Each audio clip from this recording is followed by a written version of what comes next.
जनता high school व कला विज्ञान कनिष्ठ महाविद्यालयाचे उपशिक्षक जतीन बोरसे यांना धुळे शहरातील SSVPS महाविद्यालयात आयोजित आंतरराष्ट्रीय परिषदेत राष्ट्रीय उत्कृष्ट शिक्षक पुरस्काराने सन्मानित करण्यात आले। शिंदखेडा येथील जनता हायस्कूल कला व विज्ञान कनिष्ठ महाविद्यालयाचे उपशिक्षक जतीन देवेंद्र बोरसे यांना real Indo global vision social development गुरु स्कूल फाउंडेशन महाराष्ट्र राज्यातर्फे शैक्षणिक क्षेत्रातून अनेक उपक्रम व स्पर्धांमधील यश तसेच शैक्षणिक कार्य व योगदान अशा अनेक उल्लेखनीय यश व कार्याबद्दल धुळे येथील SSVPS महाविद्यालयात झालेल्या आंतरराष्ट्रीय परिषदेत राष्ट्रीय उत्कृष्ट शिक्षक पुरस्काराने सन्मानित करण्यात आले। सदर पुरस्कार तसेच उल्लेखनीय कामगिरी केल्याबद्दल जनता विद्या प्रसारक संस्था अध्यक्ष मनोहर पाटील व सर्व संचालक मंडळ, प्राचार्य SS पाटील, पर्यवेक्षक BJ पाटील, ज्येष्ठ शिक्षक DS Sonawane, SK Jadhav, SA Patil तसेच सर्व शिक्षक व शिक्षकेतर कर्मचाऱ्यांतर्फे जतीन बोरसे यांचे कौतुक करून अभिनंदन करण्यात आले आहे।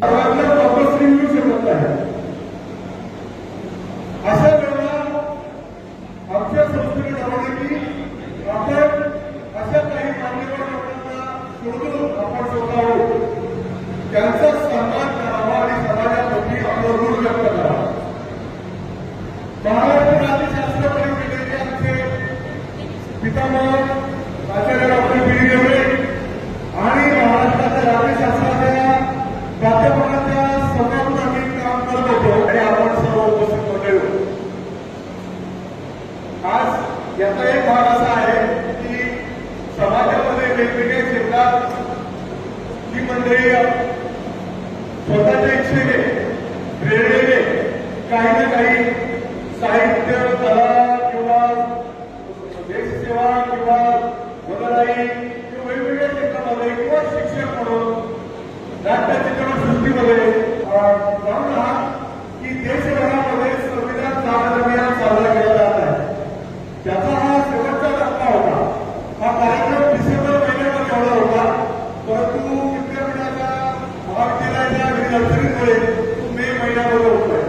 त्यामुळे 75 वर्ष संविधानाला झाली, स्वातंत्र्याला झाली, प्रजासत्ताकाला झाली। म्हणून पुन्हा एक नजर ठळक घडामोडींवर। शहराला होणारा पाणी पुरवठा तसेच आगामी पावसाळ्याच्या पार्श्वभूमीवर मनपा आयुक्तांच्या दालनात आढावा बैठक संपन्न। 40,000 रुपयांची लाच स्वीकारताना तामरसवाडीचा ग्रामपंचायत अधिकारी लाचलुचपत विभागाच्या जाळ्यात। मोराणे येथील सैनिक शाळेमध्ये इयत्ता 5वी शिक्षण घेत असलेल्या अनुसूचित जमातीच्या विद्यार्थ्यांना 6वीला प्रवेश देण्याची मागणी। आणि शिंदखेडा येथील जनता हायस्कूलचे उपशिक्षक जतीन बोरसे यांना राष्ट्रीय उत्कृष्ट पुरस्काराने करण्यात आले सन्मानित। याबरोबर श्रीराम टाइम न्यूजचे बातमीपत्र संपले। दिवसभरातील ताज्या घडामोडींसाठी पाहत राहा श्रीराम टाइम न्यूज। भेटूया पुढील प्रसारणात, तोपर्यंत नमस्कार।